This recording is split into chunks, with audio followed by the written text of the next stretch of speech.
Every single day that we wake up, we have been gifted the opportunity of choice. You can choose to be happy or you can choose to be sad.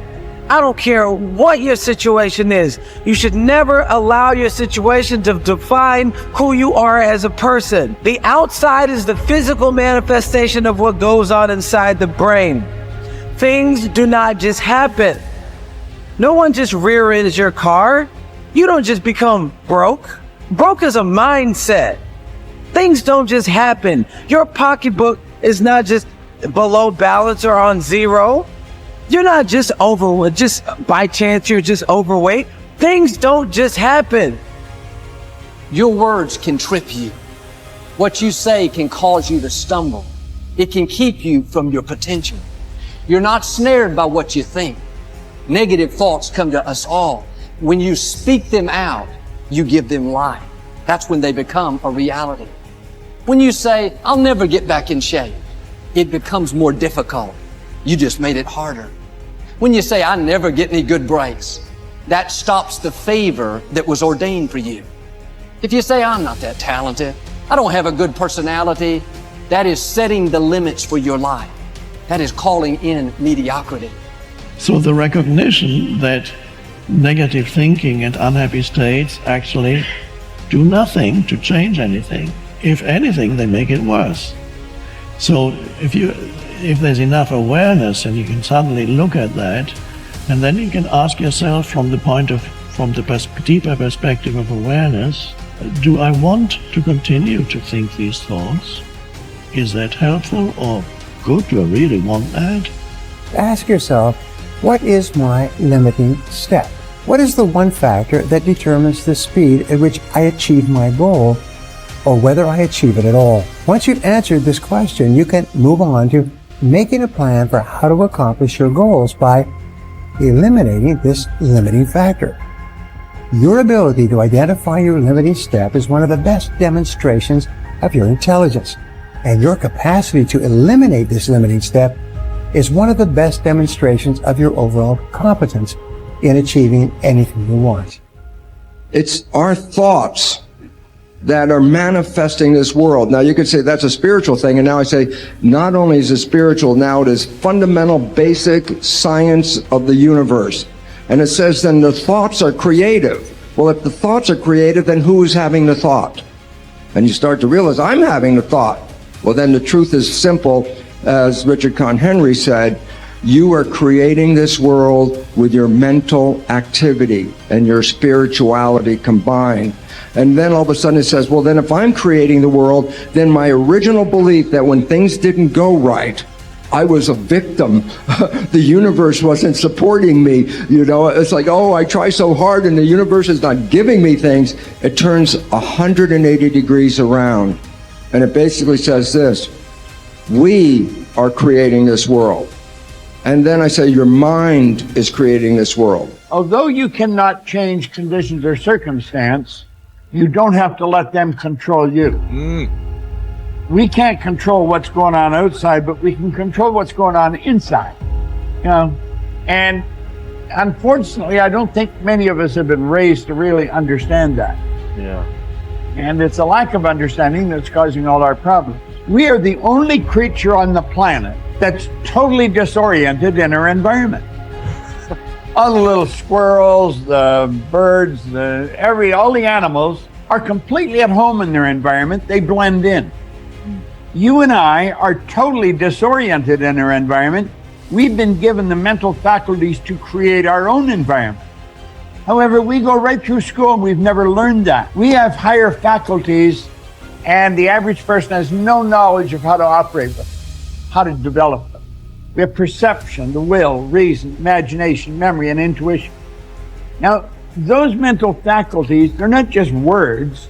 They're actually mental faculties that we can use to take control over our world and to create the environment that we want. But unfortunately, we grow up, we don't know that. We've been raised to live through by what we see, hear, smell, taste, and touch, our physical senses.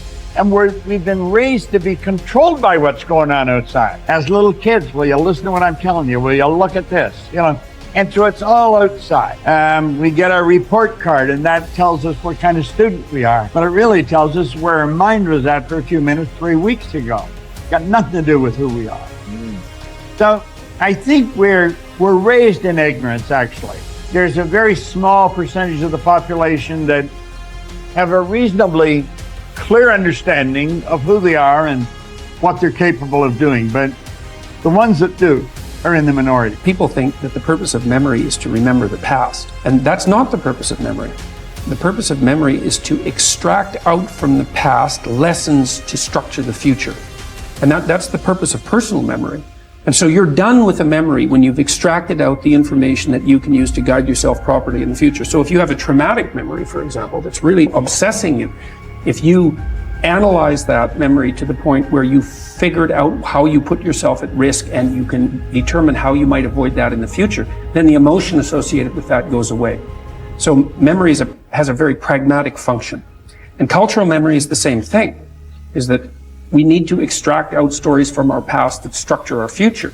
And we need that because, first of all, if you don't have a purpose, let's say, it isn't that your life becomes neutral in a meaningless sense. It's that your life becomes characterized by unbearable suffering, because the baseline condition of life is something like unbearable suffering. And what you have to set against that is a noble and worthwhile purpose. And hopefully your determination of that purpose is buttressed to some degree by the wisdom of the past, because you can't conjure something like that up on your own. And if you provide people with nobility of purpose, then they can tolerate the suffering of existence without becoming entirely corrupted by it. And cultures that don't do that, it isn't even so much that they die, it's that cultures that don't do that are dead. They're done. They don't have a story anymore. They don't have a call to adventure. And then everyone suffers stupidly as a consequence. It's a very bad thing.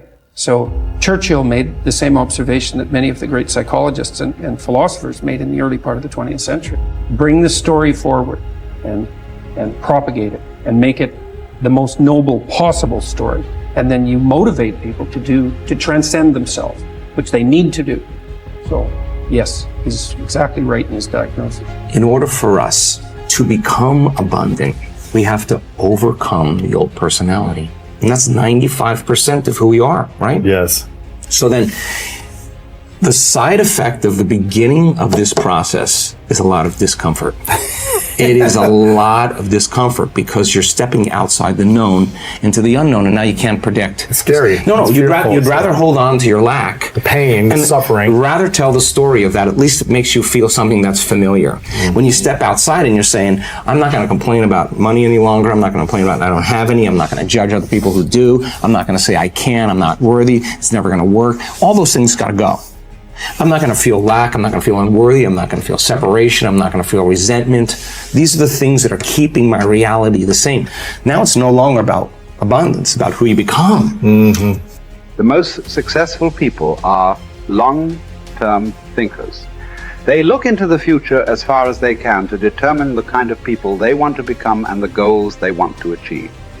They then come back to the present and determine the things that they will have to do or not do to achieve their desired futures. This practice of long-term thinking applies to work, career, marriage, relationships, money, and personal conduct.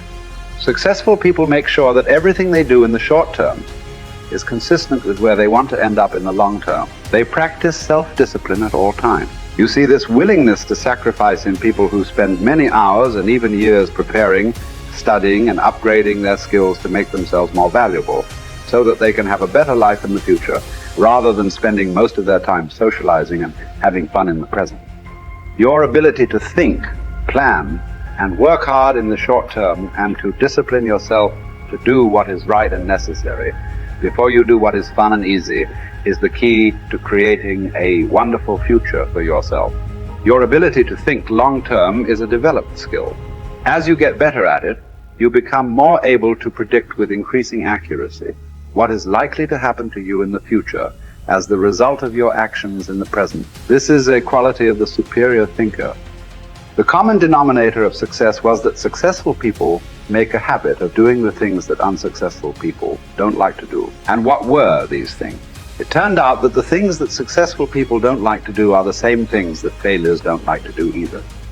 But successful people do them anyway because they know that this is the price they have to pay if they want to enjoy greater success and rewards. Successful people are more concerned with pleasing results, whereas failures were more concerned about pleasing method.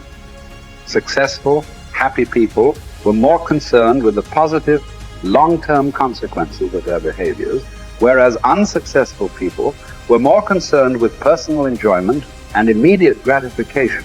The top people were those who were more concerned with activities that were goal-achieving, whereas average people were more concerned with activities that were tension-relieving.